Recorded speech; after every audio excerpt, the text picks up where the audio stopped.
ce chapitre, nous allons aborder la démarche communautaire.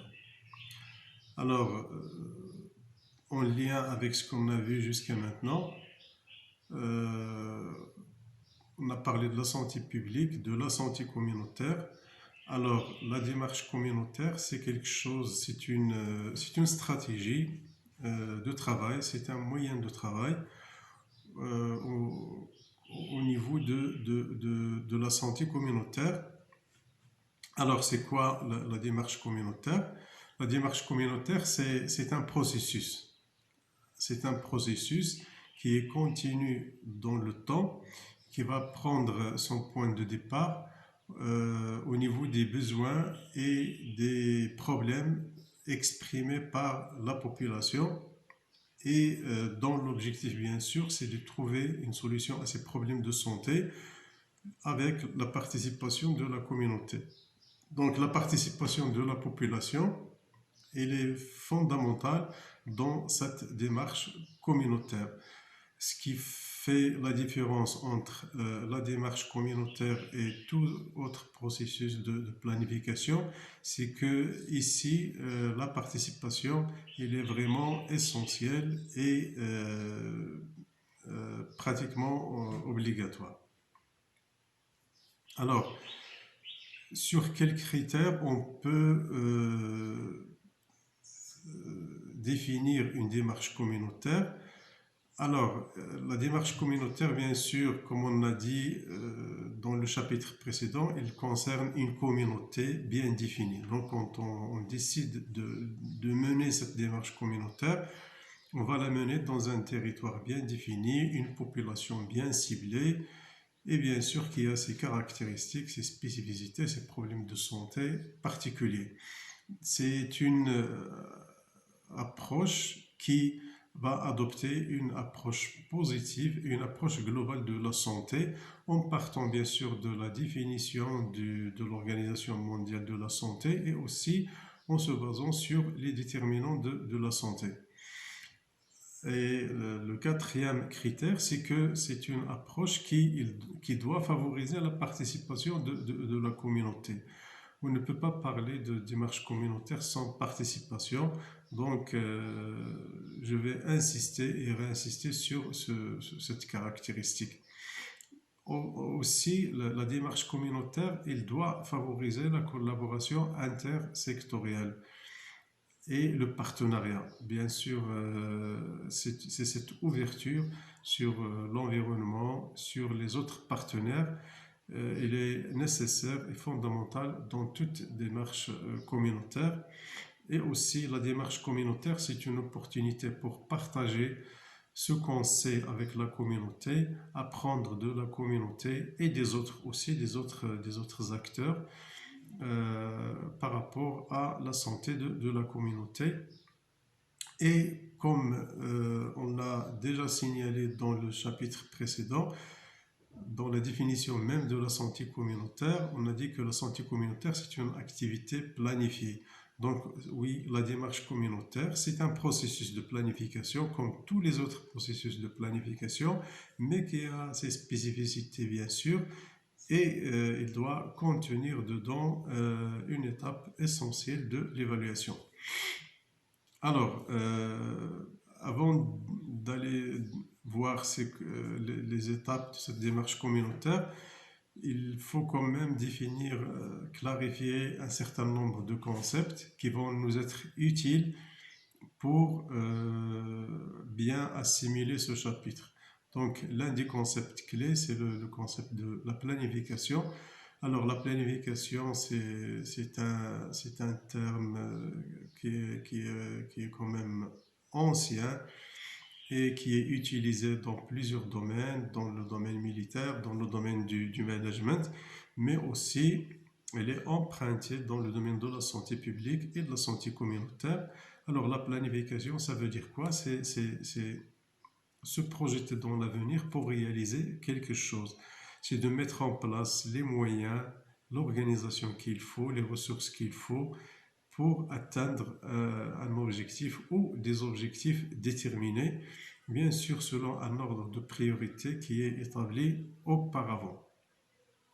Alors, pourquoi planifier? Euh, la planification, c'est un processus, je dirais, qui est formel et qui impose au planificateur une certaine discipline.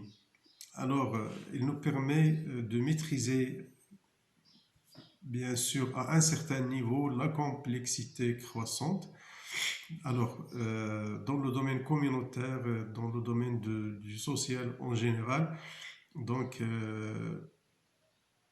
la situation n'est pas toujours linéaire, donc il y a toujours des imprévus, il y a plusieurs facteurs qui interviennent et l'utilité de la planification, c'est d'essayer de maîtriser aussi cette complexité. Deuxièmement, c'est de réduire un petit peu le risque de tout ce qui est imprévisible, de prévoir au maximum toutes les contraintes qui peuvent survenir après et les risques aussi. La planification, il sert à mobiliser les équipes parce qu'une fois qu'ils vont participer au processus de planification, c'est un des meilleurs moyens pour mobiliser, motiver les gens et les mobiliser dans le reste du processus. Alors, juste à titre de rappel, les trois types de planification. D'abord, la planification stratégique. Bien sûr, c'est une planification à une grande échelle sur plusieurs années et qui part d'un diagnostic stratégique et qui va tracer les grandes orientations. Nous avons aussi la planification tactique qui consiste à traduire ces plans stratégiques en des programmes et des projets. Et enfin, nous avons la planification opérationnelle, c'est la planification terre à terre qui consiste à mettre en œuvre, identifier et mettre en œuvre les actions et les activités qu'on va mettre en place pour exécuter le plan d'action. Alors, l'une les étapes de la planification, selon Taylor, donc, il nous propose 6 étapes. La première étape, c'est la planification de la planification. Deuxième étape, c'est-à-dire, c'est quoi la planification de la planification? C'est-à-dire, avant de faire quoi que ce soit, il faut planifier ce qu'on veut faire. Il faut définir qu'est-ce qu'on veut planifier et comment on va le faire. Et ensuite, la deuxième étape, c'est l'analyse de la situation pour identifier les besoins et les problèmes de santé. La troisième étape, c'est la définition des priorités, la détermination des priorités. Une fois que ces priorités sont définies, on va les traduire en des objectifs euh, à atteindre. Et bien sûr, une fois qu'on aura défini les objectifs, il faut identifier les actions et qu'on va mettre en place et les ressources et aussi la mise en œuvre de ces actions. La dernière étape, c'est l'évaluation, qui est une étape fondamentale dans tout processus de planification. Alors, dans le champ communautaire, alors ce qui fait la spécificité les caractéristiques de la planification, c'est que c'est une planification participative. Donc, c'est un processus participatif, c'est-à-dire qu'il faut faire l'effort d'impliquer la communauté, d'impliquer les différents acteurs. Deuxième caractéristique, c'est ce que cette planification, il doit être un processus unifiant, c'est-à-dire il doit essayer de réunir et de fédérer les énergies qui existent au sein de la communauté et aussi tous les acteurs possibles pour converger ces énergies dans le but de résoudre les problèmes de santé et améliorer l'état de santé de la population. Troisième caractéristique, c'est que c'est un processus continu et itératif. C'est-à-dire, c'est que c'est un processus qui est circulaire et il ne faut pas hésiter à chaque fois à revoir ce qu'on est en train de faire pour prendre en considération de nouvelles données et de nouvelles informations. Et enfin, la planification communautaire la démarche communautaire, c'est un processus qui est transparent. Transparent parce que on va impliquer les gens, on va impliquer la communauté, on va impliquer les autres partenaires, on va partager l'information, donc il n'y a rien à cacher, donc la transparence totale. Alors, après avoir clarifié un petit peu le concept de planification, donc maintenant on va essayer de définir c'est quoi un besoin, la notion de besoin de santé. Le besoin, c'est un écart entre une situation donnée et une situation désirée. Ainsi, le besoin, c'est cet écart-là qui sépare une situation X actuelle avec une situation qui évolue, qui peut être une norme. Plus le besoin, plus cet écart est important, bien sûr, plus le besoin est grand. Il y a trois types de besoins. Il y a des besoins qui sont latents.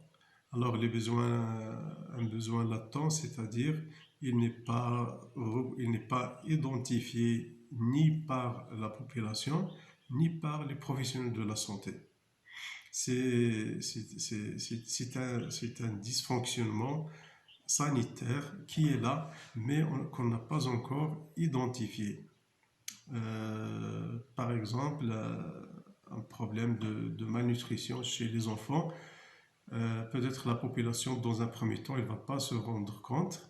Et même aussi au niveau du centre de santé, on ne va pas identifier ça en tant qu'un problème de la collectivité. Et à un certain moment, elle va être ressentie. Elle va être ressentie soit par la population, soit par le professionnel de la santé. On va se dire, ah, il y a peut-être quelque chose qui ne va pas, et on va commencer à en parler et aussi à exprimer ce besoin pour tenter de le satisfaire et de le résoudre. Alors, après cette notion de besoin, maintenant il s'agit de parler, de définir la notion de problème de santé. Le problème de santé, c'est quelque chose, c'est un malaise, c'est un état qui est jugé insatisfaisant, déficient, jugé par la population et par le professionnel de la santé. La différence peut-être avec le besoin, c'est que le besoin, c'est quelque chose qui est beaucoup plus attaché à la personne, mais le problème, le problème, c'est quelque chose qu'on peut matérialiser, qu'on peut chiffrer, qu'on peut mesurer. Un problème de santé, il doit être résolu soit par la mise en place d'interventions à dimension collective ou même individuelle. Alors, quelles sont les caractéristiques d'un problème de santé? Un problème de santé se caractérise d'abord par sa fréquence. Est-ce qu'il est fréquent? Si c'est des cas, combien de cas? Ça touche quelle catégorie d'âge, etc. L'incidence de la maladie, la prévalence de la maladie, la mortalité, etc. Deuxièmement, il se caractérise par ses conséquences. Est-ce que c'est un problème de santé qui est grave, qui entraîne des décès ou des incapacités? Est-ce que c'est un problème qui va engendrer l'implication et l'utilisation massive du système de santé? Ou bien s'il s'agit d'un problème de santé dont le coût de prise en charge, soit pour la population ou pour l'État, est très important. Le troisième caractère de définition d'un problème de santé, c'est qu'il doit être perçu par la population. Il doit avoir un impact sur la population qui va se mobiliser pour exprimer ce problème par des revendications multiples. Et aussi le quatrième élément de définition d'un problème de santé, c'est que il faut qu'il y ait quand même des possibilités de résoudre ce problème pour pouvoir le prendre en charge, aussi bien sur le plan technique que sur le plan moyen dont on dispose. La notion de demande en santé publique et santé communautaire. Alors ici, on peut distinguer la demande potentielle, c'est-à-dire la demande, elle est là, mais elle n'est pas encore exprimée par la population, ce qui correspond à peut-être un besoin ressenti. Et il y a aussi la demande qui est exprimée, donc à certains moments, la population, la communauté va devoir exprimer ce problème de santé ou bien ce besoin. Et il y a ce qu'on appelle la demande déviante, c'est-à-dire la demande qui est à côté de la réalité, qui est exagérée et qui n'est pas réaliste.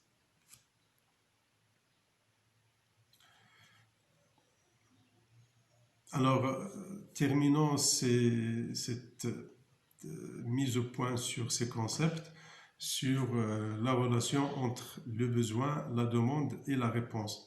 Alors, dans chaque problème de santé, il y a le besoin, d'une part, ou le problème. D'autre part, nous avons la demande et de troisième lieu, nous avons la réponse du système de santé. Alors, l'idéal, c'est d'avoir une un lieu de rencontre entre le besoin, la demande et la réponse. Chaque fois qu'il y a une complémentarité entre ces trois, donc on est dans une adéquation entre les besoins, la réponse et la demande. Mais parfois, on a des besoins euh, qui font l'objet d'une demande, mais qui ne font pas l'objet d'une réponse. Donc, dans ce cas, on va parler de notion de besoin non satisfait. Il y a un besoin, il y a une demande, mais le système n'a pas de réponse ou bien n'apporte pas encore de réponse à ce problème-là. Parfois, il peut s'agir d'une demande euh, et qui ne correspond pas forcément à un besoin et qui reçoit quand même une réponse. C'est quelque chose qui est assez fréquent et ça va aboutir peut-être à des investissements, à des constructions d'infrastructures sanitaires, etc. Et on va se retrouver avec une sous-utilisation de cette structure parce qu'elle n'était pas l'objet d'un besoin, elle ne faisait pas l'objet d'un besoin à la base. Alors, chaque fois qu'il y a une adéquation entre ces trois composantes, donc c'est l'idéal. Maintenant, on va voir ce diagnostic de santé, cette démarche communautaire, et dans ces étapes, donc il y a 4 étapes. La première étape, c'est l'étape du diagnostic communautaire, le diagnostic de santé communautaire. Bien sûr, tout processus de planification, il commence par une étape du diagnostic. Et comme tout diagnostic, l'objectif, c'est d'avoir une bonne connaissance du point de départ le plus précis possible des besoins, des attentes de la communauté. C'est le diagnostic communautaire, il constitue l'étape initiale d'une démarche communautaire en santé mais aussi, ce qui est très important, il doit initier une certaine dynamique participative locale. L'un des objectifs du diagnostic communautaire, c'est que à travers ce diagnostic, on va, on va stimuler les énergies, les potentialités qui existent dans la communauté et chez les autres acteurs pour les fédérer euh, dans l'objectif de résoudre les problèmes de santé et l'amélioration de l'état de santé de la population.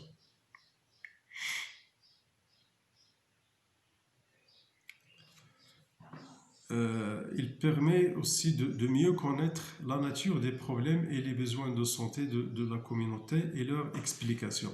Donc, à travers ce diagnostic, on va avoir une bonne connaissance des besoins et des problèmes de santé de la population parce qu'on va aller vers la communauté, on va aller vers la population pour l'écouter et pour lui donner la possibilité et l'opportunité de s'exprimer. Et aussi, il permet d'évaluer, le diagnostic, il permet d'évaluer cette dynamique locale, cette capacité qui existe au sein de la communauté pour contribuer à la résolution du problème de santé. Alors, à quoi sert un diagnostic communautaire? Bien sûr, il permet de définir un état des lieux et aussi il permet de décrire une situation de référence avec une situation de départ parce qu'après on doit avoir cette situation de référence pour pouvoir se comparer après par rapport au changement. Est-ce qu'on a pu réaliser quelque chose? Est-ce qu'on a pu changer quelque chose? Troisième lieu, il permet de provoquer cette mobilisation sociale et des différents acteurs dont on a parlé il y a un instant. Alors, le diagnostic communautaire, il comporte quatre phases. Donc, il y a d'abord une phase d'orientation et de planification du diagnostic. Donc, on va en parler tout à l'heure. La phase de collecte des données, la phase d'analyse des données et aussi la phase de détermination des priorités. Alors, le diagnostic communautaire, il commence par cette phase d'orientation et il se termine par l'élaboration des priorités. Alors, en quoi consiste la première phase, qui est la phase d'orientation et de planification du diagnostic? D'abord, il consiste à constituer l'équipe qui va réaliser ce diagnostic. Avant de faire quoi que ce soit, donc la première chose à faire, c'est de définir qu'est-ce qu'on veut faire. C'est de constituer l'équipe qui va faire ce diagnostic. C'est d'établir un plan d'action pour ce diagnostic, de définir les moyens pour réaliser ce diagnostic. Donc, il s'agit de définir les objectifs, il s'agit de comprendre aussi le contexte législatif et aussi d'entreprendre quelques mesures administratives. Parfois, on a besoin d'autorisation ou autre chose. Hein. Définir la durée du diagnostic, donc combien de temps va prendre ce diagnostic-là et élaborer un plan d'action pour sa réalisation.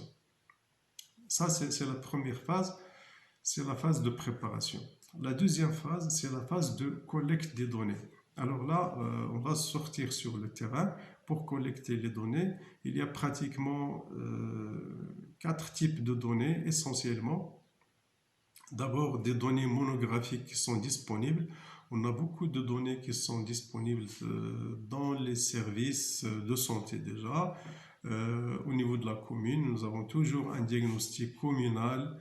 On va trouver beaucoup de données sur la population par devoir, les caractéristiques démographiques de la population, les problèmes exprimés par la population dans tous les domaines, y compris dans le domaine de la santé. Il peut s'agir aussi, deuxièmement, des données sur la santé de la population. Alors, dans le centre de santé, nous avons beaucoup de données qui vont nous donner une idée sur l'état de santé de la population, des données épidémiologiques, des données sur la morbidité, peut-être la mortalité, etc. Et nous aurons besoin aussi de données, d'aller questionner la communauté, la population sur les besoins qu'il va exprimer, qu'est-ce qu'il attend de nous. Et aussi, l'un des objectifs de cette collecte des données, c'est d'identifier quels sont les atouts et les opportunités qui existent au sein de la communauté pour entreprendre des projets communautaires et améliorer la santé de la population. Donc c'est très important. Alors, comment on va aller collecter ces données? Il y a d'abord, il y a plusieurs méthodes. Il y a la méthode par indicateur, c'est-à-dire aller chercher un certain nombre d'indicateurs démographiques, la population par sexe, par tranche d'âge, etc. Des indicateurs épidémiologiques, bien sûr, au niveau du centre de santé, des indicateurs qui vont nous renseigner un petit peu sur la disponibilité, sur les ratios personnels par habitant, nombre de structures par habitant, la répartition de la population par rayon kilométrique, l'accessibilité, etc. On peut aussi mener des sondages et des entretiens auprès de personnes, d'informateurs, ce qu'on appelle les informateurs clés, c'est-à-dire auprès de personnes ressources. Dans toute communauté, il y a beaucoup de personnes qui sont les déteneurs, on peut dire les déteneurs de l'information, qui peuvent nous renseigner énormément sur leurs connaissances, des besoins de la communauté. Par exemple, le président de la commune, l'agent de l'autorité locale, ils ont beaucoup de connaissances sur les revendications de la communauté, quelles sont les principales revendications exprimées par la population. On peut aussi questionner le personnel de santé, les responsables du service de santé, du centre de santé, le médecin-chef, le major, etc. Et bien sûr d'autres personnes ressources, peut-être les autres départements au niveau de l'éducation, l'agriculture, etc. Ils vont nous donner peut-être plusieurs informations sur leur apport, leur degré de possibilité et le degré d'engagement. Et on peut aussi questionner des acteurs associatifs, bénévoles, et aussi des, des personnes influentes qui ont du pouvoir dans la communauté et qui sont très appréciées par la communauté et qui connaissent beaucoup de choses sur les besoins de la communauté.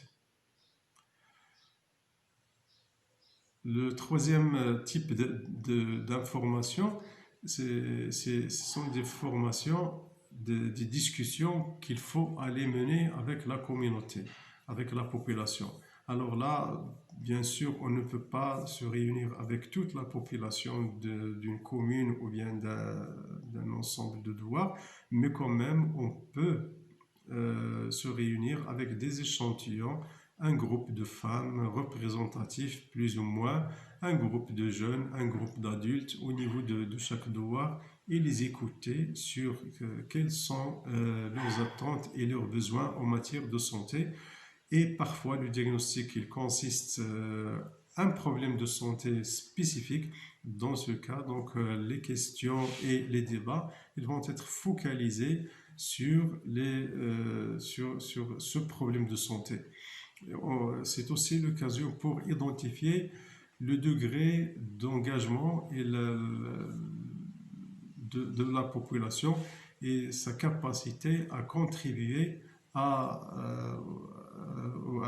un projet de santé communautaire qui vise l'amélioration de son état de santé sur la base de ce diagnostic.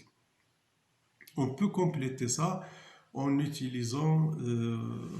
réalisant quelques petites enquêtes, soit quantitatives, soit qualitatives, en élaborant un petit questionnaire ou bien des petits guides d'entretien pour aller collecter des données supplémentaires pour améliorer notre diagnostic dans un thème plus ou moins un thème particulier. Alors ça, c'est la phase de collecte des données. Donc, il faut s'organiser pour collecter les données.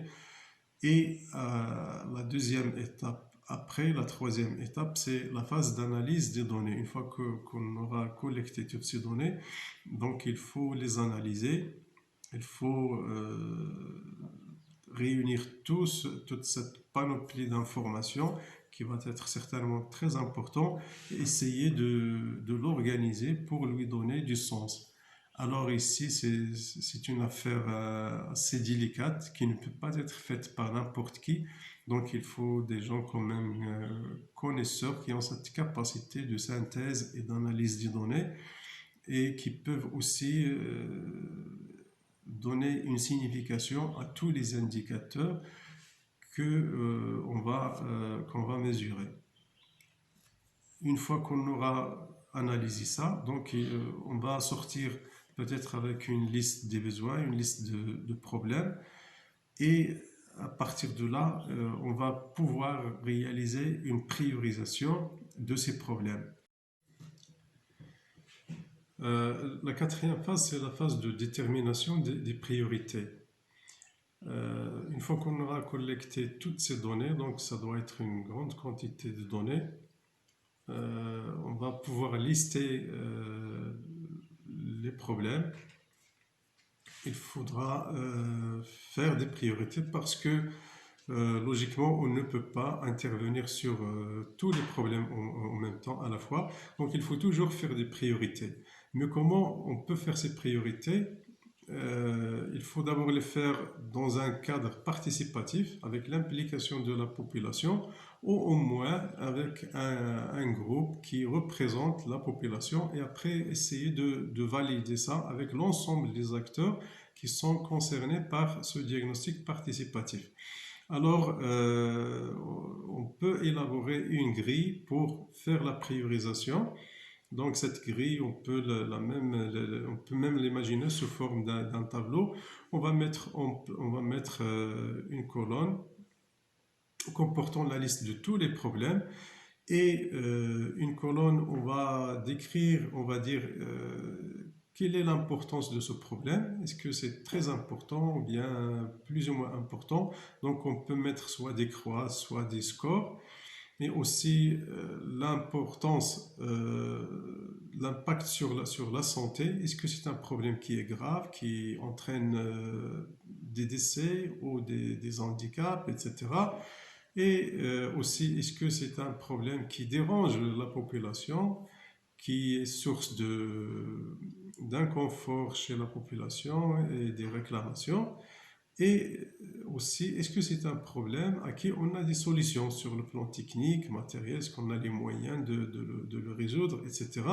Donc, à partir de là, on peut donner des scores à chaque critère.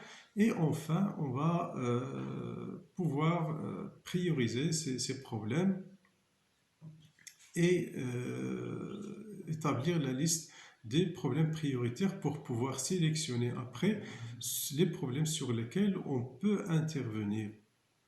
Alors, après avoir élaboré ce diagnostic communautaire, donc la deuxième étape, c'est l'élaboration d'un plan d'action. Bien sûr, pour chaque problème identifié, il faut le traduire en solution par la définition d'objectifs, objectifs qui obéissent à un certain nombre de critères, et aussi le traduire en des actions pour réaliser ces objectifs. Donc, ces actions-là, il faut définir des buts, des objectifs et décrire qui va faire quoi, quand est-ce, avec quels moyens et quelles sources de financement et avec quels partenaires. Donc, ce plan d'action, il comporte les objectifs, les activités, le responsable qui va faire quoi, l'échéancier, c'est-à-dire le timing, les partenaires avec qui et le coût et la source de financement de cette action et de cette activité. Donc ici, je vous ai proposé un modèle de plan d'action.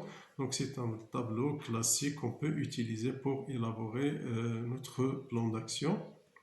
Aussi, je vous propose ici une fiche projet qu'on peut utiliser pour le montage de notre projet qui comporte toutes les composantes d'un projet, l'intitulé, les justifications, les bénéficiaires, l'objectif, les composantes du projet, c'est-à-dire les actions, les partenaires et les intervenants, la durée, le coût, etc. Et une fois qu'on aura élaboré ce plan d'action, l'étape suivante, la quatrième étape de cette démarche communautaire, c'est la mise en œuvre de notre plan d'action. Alors, il s'agit bien sûr de mobiliser ici les ressources humaines, les ressources financières, la logistique, etc. nécessaires pour réaliser les objectifs et pour mettre en œuvre toutes les actions qui ont été planifiées. Alors là, c'est une activité qui nécessite certain degré de management pour la réalisation et l'exécution du projet. Et aussi, il faudra mettre en place des mesures pour assurer le suivi régulier de la mise en œuvre du projet et aussi des indicateurs pour mesurer le changement, pour savoir est-ce qu'on est dans le bon sens, etc., tout en prévoyant des réunions de suivi du projet. Alors, au total, la démarche communautaire, c'est une démarche qui est assez complexe. Oui, c'est une démarche qui tente à résoudre les problèmes et les besoins exprimés ou non par la population. Et aussi, c'est une démarche qui doit être participative et qui doit respecter un certain nombre de règles éthiques pour ne pas tomber dans le problème de la manipulation. Il faut essayer de respecter l'approche genre, il faut ne pas discriminer une catégorie ou l'autre de la population pour des raisons X ou Y, etc. Donc, voilà, en conclusion, la démarche communautaire, elle commence toujours par le diagnostic communautaire, ça va de soi, et la participation de la communauté, elle est fondamentale. Ainsi se termine ce chapitre. Je vous remercie et à la prochaine fois.